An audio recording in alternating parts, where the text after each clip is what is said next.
Le tonnerre gronde au-dessus de Savannah. Dans une petite chapelle vide, une fillette de 6 ans s'agenouille seule. Ses mains tremblent, sa voix se brise. « Mon Dieu, donne-moi un papa. Pas demain. Aujourd'hui. » Le silence est total. Puis, soudain, la porte s'ouvre dans un craquement. Un homme entre, trempé, le souffle court. Leurs regards se croisent. Et dans ce moment suspendu, quelque chose d'invisible vient de se produire. Car ce jour-là, le ciel a répondu, plus vite que personne ne l'aurait cru. La voix dans l'église. L'aube s'étirait lentement sur Savannah, lourde et humide, comme si le ciel lui-même hésitait à respirer. Les rues encore vides luisaient d'une fine brume, et au bout de la colline, la petite chapelle de Sainte-Anne dressait sa croix dans la lumière naissante. Une fillette avançait seule sur le trottoir. Ses souliers trop grands faisaient un bruit doux sur les pavés mouillés. Elle s'appelait Lily Parker, 6 ans, un visage d'enfant mais un regard déjà fatigué du monde. Son sac à dos pendait de travers, et ses doigts serraient un petit Nouveau Testament tout usé, celui que sa mère lui avait offert pour Noël. À cette heure-là, personne ne remarqua la porte de la chapelle s'ouvrir doucement. La fillette entra, le souffle court, ses yeux cherchant l'autel comme on cherche une main dans le noir. La lumière des vitraux découpait sur le sol des couleurs tremblantes, rouge, or et bleu. L'air sentait la cire et le bois humide. Lily s'agenouilla, ses genoux craquant contre la pierre froide. Ses mains jointes tremblaient. Sa voix, à peine plus forte qu'un murmure, se brisa dans le silence. « Mon Dieu, je sais que tu m'entends. S'il te plaît, donne-moi un papa. Pas demain. Aujourd'hui. » Les mots flottaient, fragiles, mais portés par une foi qu'aucun adulte n'aurait osé réclamer. Elle resta là, immobile, comme si chaque seconde pouvait être celle du miracle. Dehors, un homme pestait à voix basse. Michael Reynolds, la quarantaine, tournait en rond près de son vieux camion. Son chien, un golden retriever nommé Buddy, venait de s'échapper. Il suivit les traces boueuses jusque sur les marches de l'église. « Buddy, reviens !» La porte céda sous sa main. Et soudain, le monde sembla se figer. La chaleur de l'extérieur s'éteignit dans le calme de la chapelle. Le chien, assis au premier rang, regardait fixement la fillette agenouillée. La voix de Lily résonnait encore, pure, coupant le cœur de l'homme net. Elle leva la tête, les yeux pleins de larmes et de lumière. Dans le contre-jour, Michael parut plus grand, presque irréel, comme sorti d'un rêve. Un instant suspendu. Plus rien n'existait, ni la pluie, ni la ville, ni le temps. Lily inspira profondément et, d'une voix tremblante, murmura « Tu es venu ?» L'étranger du miracle. Michael resta figé quelques secondes, incapable de comprendre ce qu'il voyait. La petite fille, à genoux, le fixait avec des yeux agrandis par la lumière des vitraux. Puis, d'un mouvement instinctif, elle courut vers lui et se jeta contre ses jambes. « C'est toi, » dit-elle d'une voix haletante. « C'est toi que Dieu m'a envoyé. » Michael voulut parler, expliquer, dire quelque chose de raisonnable, mais les mots restèrent coincés. Il regarda autour de lui, comme pour chercher un témoin, un repère, n'importe quoi. Le silence de la chapelle était presque vivant. « Écoute, ma petite, je crois que tu te trompes, » balbutia-t-il. « Je ne suis pas. » Mais elle leva les yeux vers lui, et dans ce regard il eut une certitude si peu qu'il en eut le souffle coupé. Ce n'était pas de la naïveté. C'était de la foi brute, entière, lumineuse. « Tu es venu juste après ma prière ?» murmura-t-elle. « Dieu t'a entendu. Et toi, tu es entré. » Michael sentit quelque chose se fissurer en lui. Depuis combien de temps n'avait-il pas cru à quoi que ce soit? Depuis combien d'années n'avait-il pas prié? Il se contenta de s'accroupir doucement pour se mettre à sa hauteur. « Comment tu t'appelles » demanda-t-il. « Lily. Lily Parker. »« Enchanté, Lily. Moi, c'est Michael. » Elle sourit, essuyant ses joues avec le revers de sa manche. La lumière du vitrail projetait sur son visage un halo bleu et doré. Buddy, le chien, s'était couché à côté d'elle, comme s'il montait la garde. « Il est gentil, ton chien, » dit Lily. « Il doit venir du ciel, lui aussi. » Michael rit doucement, presque malgré lui. La tension s'allégea, remplacée par un étrange sentiment de paix. « Je crois qu'il vient surtout du refuge municipal, » répondit-il. « Mais peut-être que le ciel a donné un coup de main. » Elle hocha la tête, convaincue. Puis, levant son petit sac, « Tu peux me ramener chez moi? Maman travaille. Elle sera contente si je rentre avant la pluie. » Michael hésita, puis accepta. En sortant de l'église, il lui tendit la main. La sienne disparut dans celle de l'enfant.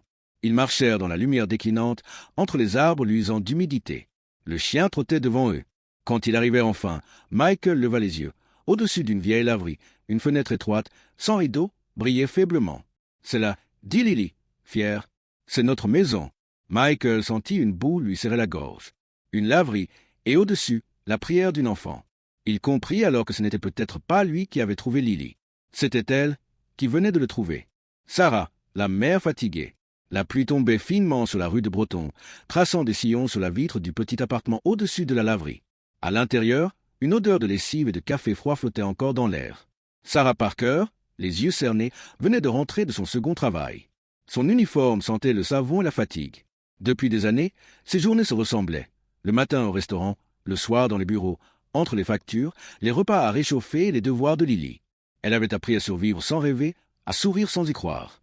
Mais ce soir-là, la voix joyeuse de sa fille la fit sursauter. « Maman !» s'écria Lily, courant vers elle. « Tu sais quoi? Dieu m'a écouté. Il m'a envoyé un papa. » Sarah s'arrêta net. Le sac de provisions glissa de sa main. « Quoi? À l'église. Ce matin. Il s'appelle Michael. Et il a un chien qui s'appelle Buddy. » Sarah sentit un frisson d'inquiétude lui parcourir la nuque.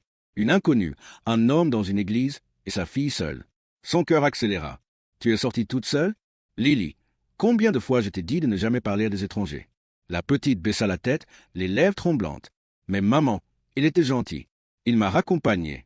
Il a dit que Dieu l'avait envoyé. » Avant que Sarah ne réponde, on frappa à la porte. 2 coups secs. Elle hésita, puis ouvrit. Un homme se tenait là, trempé jusqu'aux os, un sourire timide aux lèvres. « Bonsoir, dit-il. Je suis Michael Reynolds. Je voulais juste m'assurer que votre fille était bien rentrée. » Sarah croisa les bras, méfiante. « Vous l'avez approchée à l'église? » « Non. Enfin, si, mais par hasard. Mon chien s'est enfui, et je suis entré pour le chercher. C'est là que je l'ai entendu prier. » Il marqua une pause, la regardant droit dans les yeux. Elle m'a simplement demandé si je pouvais la raccompagner. Rien d'autre. Le ton était sincère, calme, mais la méfiance de Sarah ne fléchit pas. « Écoutez, monsieur Reynolds, je vous remercie, mais ma fille n'a pas besoin d'espoir mal placé. » Michael hocha la tête. « Je comprends. Bonne soirée, madame. » Quand la porte se referma, un silence pesant envahit la pièce. Lily resta immobile, les yeux brillants de larmes. « Tu verras, » murmura-t-elle. « Dieu ne se trompe jamais. » Plus tard, en rangeant la cuisine, Sarah découvrit sur le plan de travail une petite carte oubliée. Michael Reynolds Construction, Nashville. Elle la retourna lentement, pensive. Sous le nom, une phrase gravée en italique. Chaque maison a besoin de fondations solides. Les signes du destin. Les vitraux de la chapelle de Sainte-Anne projetaient leurs couleurs tremblantes sur les bancs vides. Michael Reynolds s'assit au même endroit où, quelques jours plus tôt, la voix d'une enfant avait bouleversé son monde. Le silence paraissait différent cette fois, plus lourd, plus intime. Il passa une main sur son visage, encore marqué par la fatigue et le doute. Depuis cette rencontre, il n'arrivait plus à penser à autre chose. Le regard de Lily, sa foi simple et absolue, l'avait poursuivi jusque dans ses rêves. Il se demandait pourquoi ce hasard le touchait autant, ou peut-être pourquoi ce hasard n'en était pas un. Il leva les yeux vers l'autel. Ses lèvres bougèrent sans qu'il s'en rende compte. « Seigneur, je ne sais plus comment te parler. Mais si ce que j'ai vu était un signe, alors montre-moi ce que je dois faire. » Le murmure se perdit dans l'air, mais quelque chose en lui s'apaisa. Pour la première fois depuis des années, il priait sans colère, sans fierté. Seulement avec cette étrange envie de croire de nouveau. Un rayon de lumière traversa la poussière, éclairant le sol à ses pieds. Buddy, son chien, aboya doucement, comme pour répondre. Michael sourit. Peut-être que la réponse viendrait autrement, à travers la vie elle-même. 3 jours passèrent. Un mardi après-midi, Michael entra dans un petit restaurant de quartier pour déjeuner. L'enseigne au néon clignotait. Savannah Grill, home of the best peach pea. Il s'installa au comptoir, commanda un café et un sandwich, sans prêter attention à la serveuse qui s'affairait derrière. Puis une voix féminine, un peu rauque, un peu lasse, lui fit lever les yeux. « Vous désirez autre chose ?» Le temps se figea. Sarah Parker. Leurs regards se croisèrent, pleins de cette gêne des inconnus qui se sont déjà trop dit sans parler. Elle fronça les sourcils. « Vous encore ?» Le hasard, répondit-il en souriant doucement. Ou peut-être un rappel du ciel. Elle soupira, posant son carnet sur le comptoir. « Je travaille, monsieur Reynolds. Si vous voulez manger, commandez. Si vous voulez prêcher, allez à l'église. » Mais sous sa voix ferme, il perçut une fragilité. Elle n'était pas fâchée, elle avait peur. Peur d'espérer encore. Il allait répondre quand la clochette de la porte tinta. Une petite voix claire résonna à travers le restaurant. « Papa Michael !» Tous les clients se retournèrent. Sarah pâlit. Michael resta sans voix. Et pendant une seconde, même le bruit des assiettes sembla s'arrêter. La barrière du cœur. Le restaurant était devenu silencieux. Les clients, curieux, observaient la scène sans oser bouger. Sarah Parker, rouge de honte, attrapa la main de sa fille. « Lily, ça suffit. Ce monsieur n'est pas ton père. » La petite se figea, ses yeux emplis d'incompréhension. Michael, lui, resta calme. Il posa doucement sa casquette sur le comptoir et répondit d'une voix basse, sans colère. « Ce n'est rien, Madame Parker. » Les enfants ont parfois une manière étrange de reconnaître les gens. Sarah le fixa, glacial. « Vous devriez partir. » Mais quelque chose, dans sa manière de parler, la déstabilisa. Pas d'agressivité, pas d'arrogance, seulement cette sincérité désarmante qu'elle ne voyait plus chez personne. Michael se leva lentement. « Je comprends. Je ne voulais pas vous embarrasser. C'est juste que votre fille m'a rappelé quelque chose que j'avais oublié. Croire. » Elle voulut répondre, mais aucun mot ne vint. L'homme se détourna, prêt à sortir, quand elle lança presque malgré elle. « Attendez. » Il s'arrêta. « Un café » murmura-t-elle. « Juste un café. » Ils s'assirent dans un coin tranquille. Le bruit des assiettes couvrait leur silence. Sarah jouait nerveusement avec sa cuillère. Michael, lui, observait la plie glissée contre la vitre. « Je n'ai pas l'habitude de parler, » dit-elle enfin. « Pas depuis longtemps. »« Vous n'avez pas à expliquer, » répondit-il doucement. Parfois, le silence est déjà une prière. Elle le regarda, surprise. « Vous croyez encore à ça? Aux prières? Pas vraiment. Mais cette petite, elle m'a fait douter de mon propre doute. » Un léger sourire traversa le visage de Sarah. Pour la première fois depuis des années, quelqu'un parlait sans la plaindre ni la juger. « Les gens croient quand ils ont encore quelque chose à perdre, » dit-elle. « Moi, j'ai déjà tout donné. » Michael secoua la tête. « Non, vous donnez encore, chaque jour. Vous travaillez, vous aimez votre fille. C'est ça, la foi ?» Un silence, puis un soupir. Elle détourna les yeux, sentant un poids étrange se soulever de sa poitrine. Quand il partit, elle resta assise un long moment, les doigts autour de la tasse vide. Cette nuit-là, pour la première fois depuis des années, Sarah rêva d'un endroit paisible, une maison, des rires, une lumière douce. Elle se réveilla en pleurant, sans savoir si c'était de chagrin ou d'espoir. Un début fragile. Le temps s'était mis à glisser doucement, comme s'il craignait de troubler l'équilibre fragile qui s'installait. Depuis cette soirée au café, Michael Reynolds repassait de temps en temps. Pas souvent, juste assez pour que la maison paraisse moins vide.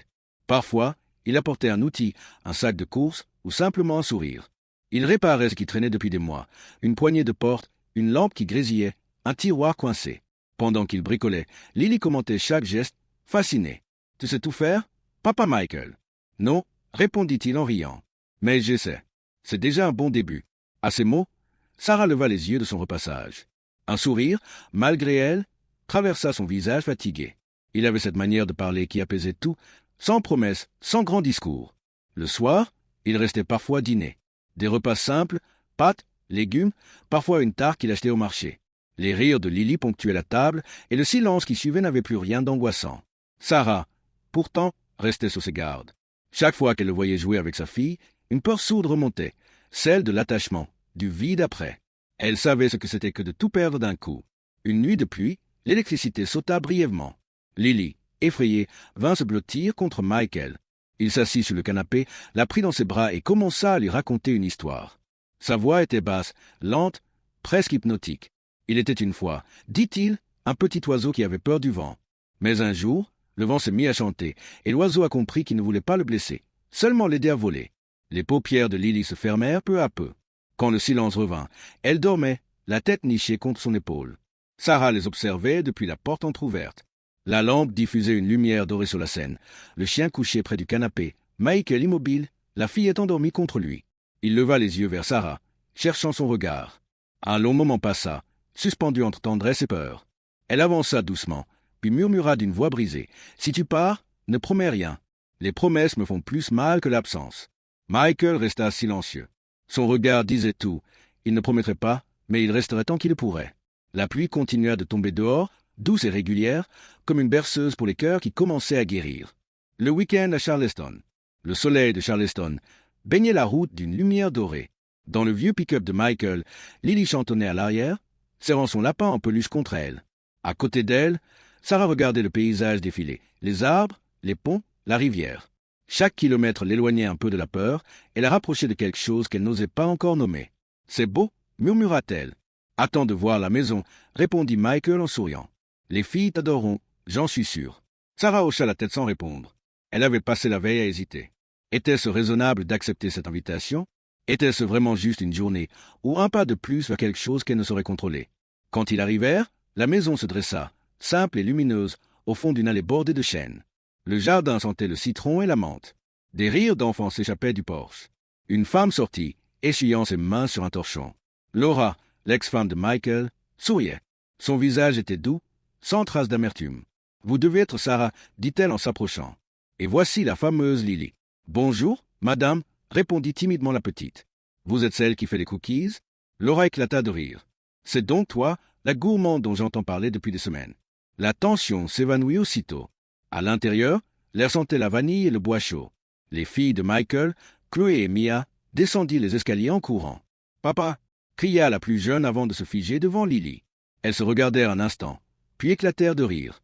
En quelques minutes, la maison vibra d'une énergie nouvelle. On entendait les pas dans le couloir, les éclats de voix, les portes qui claquaient. Michael installa le barbecue dans le jardin, tandis que Sarah aidait Laura à préparer la salade. « Elle vous aime déjà », murmura Laura en jetant un coup d'œil vers les enfants. « Et lui aussi », ajouta-t-elle en désignant Michael d'un signe discret. Sarah ne sut quoi répondre.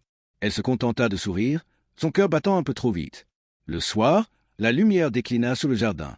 Les filles chantaient, leur voix mêlée à celle du vent. Lily, assise sur les genoux de Michael, semblait enfin à sa place, comme si tout ce vide en elle avait trouvé un écho. Sarah les observa depuis la terrasse. Dans le crépuscule, elle vit Michael rire, libre et sincère. Et soudain, sans comprendre pourquoi, elle sentit son mur intérieur se fissurer lentement, douloureusement, comme une glace qui commence à fondre sous le soleil. L'appel du loin.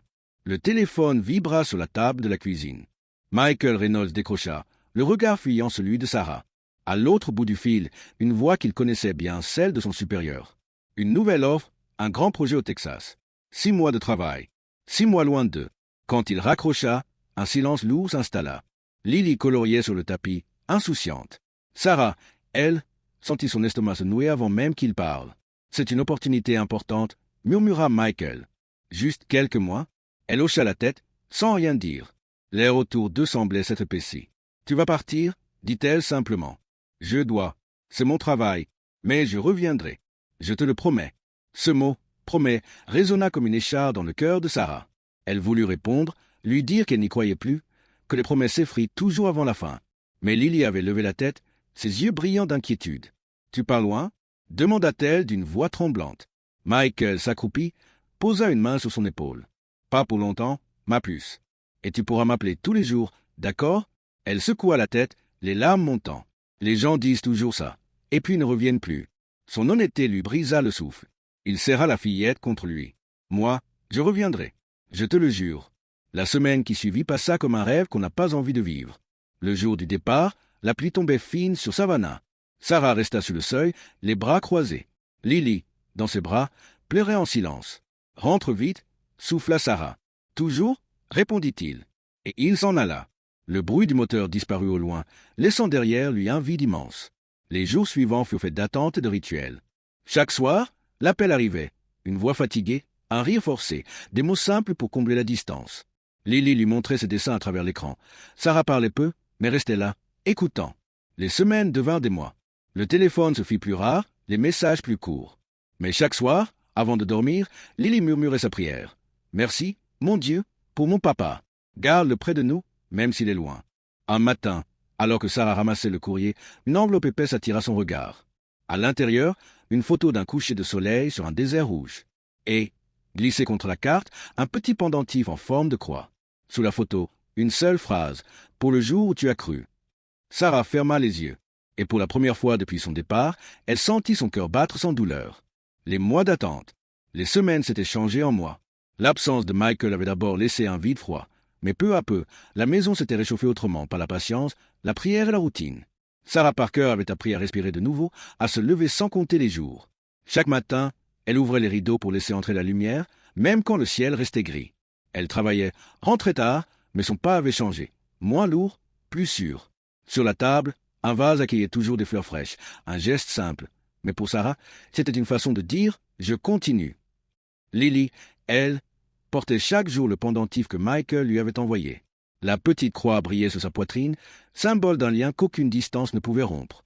Chaque soir, avant de dormir, elle murmurait la même prière, les mains jointes. « Merci, Dieu, de garder mon papa. Et merci de nous garder ensemble, même quand il est loin. » Souvent, après l'avoir bordé, Sarah restait un moment à la regarder dormir. L'enfant semblait avoir grandi en quelques semaines, plus calme, plus confiante. Sa foi avait cette force douce qui désarme les adultes. Puis, un soir, le téléphone sonna. C'était Laura, l'ex-femme de Michael. Sa voix était pleine d'une bienveillance tranquille. Je voulais juste prendre de vos nouvelles, dit-elle. Les filles parlent de Lily tout le temps. Vous savez, j'ai l'impression qu'elle leur a appris quelque chose. Cette façon de croire sans douter. Une amitié étrange, mais sincère, naquit entre les deux femmes. Elles parlaient parfois de tout, parfois de rien, du travail, des enfants, de ce que la vie leur avait pris et rendu. Les mois d'hiver passèrent, puis vint le printemps. L'air sentait à nouveau la pluie chaude et la terre. Le soir, la maison vibrait du bruit du vent dans les vitres, et Buddy, le chien, revenait parfois en rêve dans les dessins de Lily. Ce soir-là, justement, la pluie tombait drue. Sarah pliait du linge tandis que Lily dessinait près de la fenêtre. Un grondement se retentit au loin, suivi d'un bruit de moteur. Lily leva la tête. Son cœur accéléra. Un vieux camion venait de s'arrêter devant l'immeuble. Les phares se reflétaient dans les flaques comme deux étoiles revenues du désert. Elle se leva d'un bond, laissant tomber ses crayons. « Maman !» cria-t-elle, courant vers la porte. Il est revenu. Sarah resta pétrifiée, la serviette encore dans les mains. Et dehors, le moteur s'éteignit. Le miracle silencieux. La pluie s'abattait sur Savannah comme un rideau de souvenirs. Sur le pas de la porte, Sarah Parker resta figée, incapable de bouger. Devant elle, détrompé jusqu'aux os, un homme se tenait immobile. Michael Reynolds. Son vieux camion ronronnait encore derrière lui. Il souriait, hésitant. « J'avais dit que je reviendrais. » Un rire étranglé s'échappa des lèvres de Sarah, mêlé à un sanglot. Avant qu'elle ne puisse parler, une petite silhouette la dépassa. « Papa Michael !» cria Lily, courant vers lui. Il s'accroupit juste à temps pour la serrer contre lui. La pluie ruisselait sur leur visage, mais aucun d'eux ne s'en souciait. Elle pleurait et riait à la fois, répétant son nom comme une chanson. Sarah les regardait, la main sur la bouche, le cœur battant si fort qu'elle en tremblait. Quand enfin Michael leva les yeux vers elle, il n'y avait ni mot ni promesse. Seulement la vérité, simple et nue. Il était revenu. Il entra, le chien trottant derrière. L'odeur de pluie et de terre mouillée envahit la pièce. Personne ne parla pendant un long moment. Puis Lily, avec l'innocence d'un miracle, posa sa croix autour du cou de Michael. « Comme ça, tu ne te perdras plus jamais. » Le rire éclata, franc et libérateur. Cette nuit-là, il n'y eut pas de grande déclaration, pas de musique, juste 3 voix, 3 souffles et le sentiment que le vide s'était enfin refermé. Les jours suivants s'enchaînèrent dans une paix nouvelle. Michael reprit ses habitudes, comme s'il n'était jamais parti. Réparer une étagère, préparer le petit déjeuner, raconter une histoire avant le coucher. Sarah, elle, apprit à ne plus avoir peur. Peu à peu, la méfiance devint tendresse, la tendresse, confiance. Quelques mois plus tard, un dimanche matin, la petite chapelle de Sainte-Anne était pleine. Les vitraux projetaient sur les bancs des reflets d'or et de saphir. Lily, vêtue d'une robe claire, monta timidement vers l'autel. Sa voix, d'abord hésitante, s'éleva dans le silence. J'ai prié Dieu pour qu'il m'envoie un papa. Et il a fait mieux. Il m'a envoyé une famille. Un murmure parcourut l'assemblée. Puis des applaudissements éclatèrent, sincères, remplissant la chapelle de chaleur et de lumière. Sarah essuya une larme. Michael posa une main sur son épaule. La lumière traversa les vitraux, enveloppant la famille dans une clarté douce. On aurait dit que le ciel lui-même souriait. Parce que les miracles ne sont pas toujours bruyants. Parfois, ce sont simplement des gens qui se rencontrent au bon moment. Et vous, spectateurs de cette histoire, croyez-vous encore que le ciel écoute? Si cette histoire vous a touché, ne partez pas tout de suite. Car quelque part, dans une autre ville, un autre enfant pourrait prier la même prière ce soir. Et peut-être que vous serez la réponse. Abonnez-vous pour ne pas manquer les prochaines histoires, celles où le ciel parle encore au cœur qui l'écoute. Écrivez en commentaire, de quelle ville regardez-vous cette vidéo? Savannah, Paris, Montréal, ou peut-être d'un endroit où les miracles existent encore. Parce que parfois, un simple clic peut être le début d'un miracle.